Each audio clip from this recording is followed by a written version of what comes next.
আসসালামু আলাইকুম। Board question সমাধানের ধারাবাহিকতায় আজকের ভিডিওতে আমরা নিয়ে আসছি চট্টগ্রাম বোর্ড 2024 এর একটা কোশ্চেন।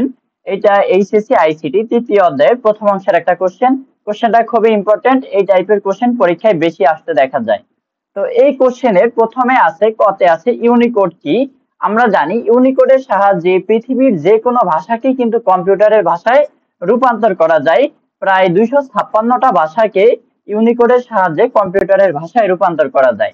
তাহলে অ্যান্সারটা কি আমরা বিভিন্ন ভাবে দিতে পারি। আমি এইভাবে একটা ভাবে সাজিয়ে নিয়েছি, সেটা হচ্ছে বিশ্বের সকল ভাষাকে কম্পিউটারে কোডভুক্ত করার জন্য বড় বড় কোম্পানিগুলো একটি নির্দিষ্ট মান তৈরি করেছেন, যাকে বলা হয় ইউনিকোড। তো সেকেন্ড কোশ্চেন, 7 এর পরবর্তী সংখ্যাটি 10 ব্যাখ্যা করো। আমরা স্বাভাবিক কনসেপ্টে যদি বুঝে থাকি তাহলে 7 এর পরে আমরা কি বুঝবো 8। 7 এর পরে 8, তাহলে এই যে 7 এর পরে 8 এটা আমরা কিভাবে পাই? এটা হচ্ছে 7 এর সাথে 1 যোগ করতে হয়। 7 এর সাথে 1 যোগ করলে আমরা 8 পাই। কিন্তু এখানে বলা হয়েছে 7 এর পরবর্তী সংখ্যাটি 10। তাহলে এটা কিভাবে হইতে পারে? তাহলে এটা আমরা একটা সংক্ষেপে শর্টকাট পদ্ধতিতে প্রথমে বের করে নিব। সেটা হচ্ছে 7 এর পরবর্তী সংখ্যা মানে হচ্ছে 7 প্লাস 1 সমান সমান কত হয়? 8 হয়। এই যে 8 ডান পাশে যদি 10 থাকে, এখানে বলা হয়েছে কত? 7 প্লাস 1 সমান হবে 10। তাহলে এই যে ডান পাশে যদি 10 থাকে, তখন ওই সংখ্যা পদ্ধতির ভিত্তি সবসময় হবে বাম পাশে দুইটা যোগফল। তাহলে এই দুইটা যোগফল হচ্ছে কত? 8। তাহলে যেই সংখ্যা পদ্ধতিতে 7 প্লাস 1 সমান 10 হয়, ওই সংখ্যা পদ্ধতির ভিত্তি হবে 8। সুতরাং সংখ্যা পদ্ধতি হবে অক্টাল সংখ্যা পদ্ধতি। তাইলে অক্টাল সংখ্যা পদ্ধতিতে 7 এর পরের সংখ্যা হচ্ছে 10।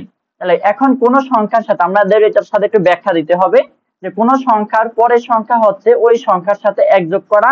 অক্টাল সংখ্যা পদ্ধতিতে 7 প্লাস 1 সমান হচ্ছে 10। সুতরাং অক্টাল সংখ্যা পদ্ধতিতে 7 এর পরবর্তী সংখ্যা হচ্ছে 10। গতে আছে ফারহানের রানকে প্রচলিত সংখ্যা পদ্ধতিতে প্রকাশ করো। তাহলে এখানে দেখো ফারহানের রান হচ্ছে প্রথমটা, তাইলে এখানে হচ্ছে 40.33। বলা হয়েছে প্রচলিত সংখ্যা পদ্ধতিতে নিতে হবে। আমরা জানি এখানে আমরা প্রথম উদ্দীপক থেকে নিয়ে আসবো ফারহানের রান। তারপরে হচ্ছে আমরা জানি প্রচলিত সংখ্যা পদ্ধতি হচ্ছে কি ডেসিমেল অথবা দশমিক সংখ্যা পদ্ধতি। তার মানে হচ্ছে এখানে হেক্সা থেকে নিতে হবে ডেসিমেলে অথবা দশমিকে। তাহলে হেক্সা থেকে ডেসিমেলে নেওয়ার নিয়ম হচ্ছে 4 দিয়ে হেক্সা সংখ্যা পদ্ধতির ভিত্তি দিয়ে এই সংখ্যা পদ্ধতির প্রত্যেকটা অঙ্ককে গুণ করতে হবে, তারপরে যোগ করে দিতে হবে, অথবা তারপরে পাওয়ার বসাইতে হবে। অথবা আমরা যদি জেনুইন নিয়মে আসি, সেটা হচ্ছে এই সংখ্যা পদ্ধতির এই হেক্সা সংখ্যাটার প্রত্যেকটা অঙ্কের স্থানীয় মান বের করে এই অঙ্কগুলো দিয়ে গুণ করতে হবে, তারপরে সবগুলাকে যোগ করে দিতে হবে। তো আমরা সংক্ষেপে যেটা করব সেটা হচ্ছে এই প্রত্যেকটা অঙ্ককে আমরা 16 দিয়ে গুণ করে দিব।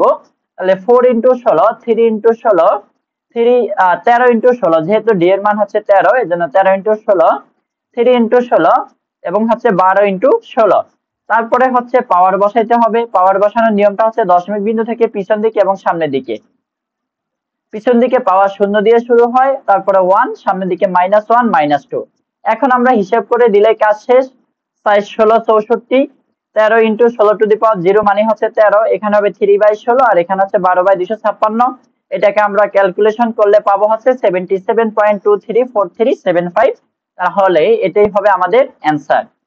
তো শেষ কোশ্চেন হচ্ছে ওহিদ ও নাফিজের গড় রানের পার্থক্য যোগের মাধ্যমে নির্ণয় করা সম্ভব কিনা। এই কোশ্চেনটা কিন্তু সব পরীক্ষায় আসে, সব বোর্ডে আসে, এজন্য এটা খুব মনোযোগ সহকারে দেখতে হবে।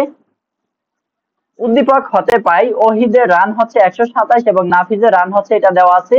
তো এই কাজটা কিভাবে করা যাবে? যেহেতু যোগের মাধ্যমে পার্থক্য নির্ণয় করতে হবে, তো আমরা এখানে লিখে নিব যে পরিপূরক পদ্ধতিতে যোগের মাধ্যমে সংখ্যা দুইটির পার্থক্য নির্ণয় করা সম্ভব।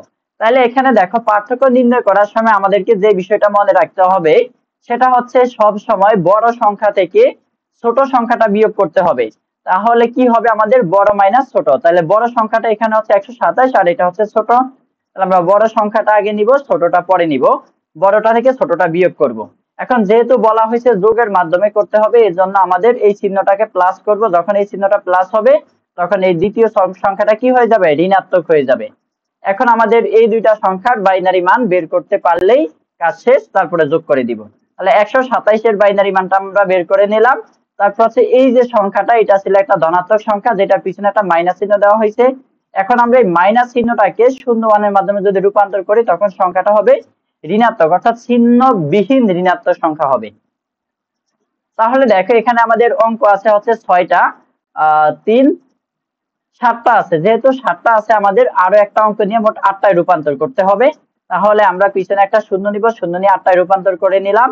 এখন হচ্ছে এই সংখ্যাটাকে একের পরিপূরকে রূপান্তর করতে হবে।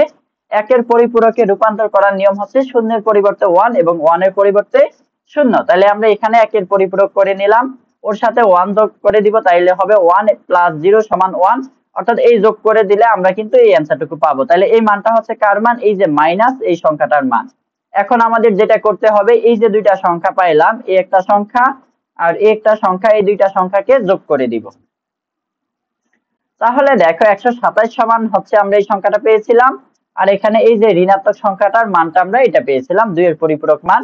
এখন এই দুইটা সংখ্যাকে যদি যোগ করে দেই তাহলে আমরা যে অ্যান্সারটা পাবো সেটা হচ্ছে এটা। আর এই সংখ্যা দেখো এখানে 9টা বিট আসছে, যেহেতু 9টা আসছে 9 নাম্বারটা হচ্ছে ক্যারি বিট, আর 8 নাম্বারটা হচ্ছে চিহ্ন বিট, যেহেতু চিহ্ন বিট 0 সুতরাং সংখ্যাটা পজিটিভ। তাহলে অ্যান্সার হবে আমাদের এইটুকু। তাহলে পার্থক্য 110, যেটাকে দশমিকে দিলে হবে 6। তাহলে আজকের ভিডিওতে এই পর্যন্তই শেষ। আল্লাহ হাফেজ, দেখা হবে পরবর্তী কোনো ভিডিওতে।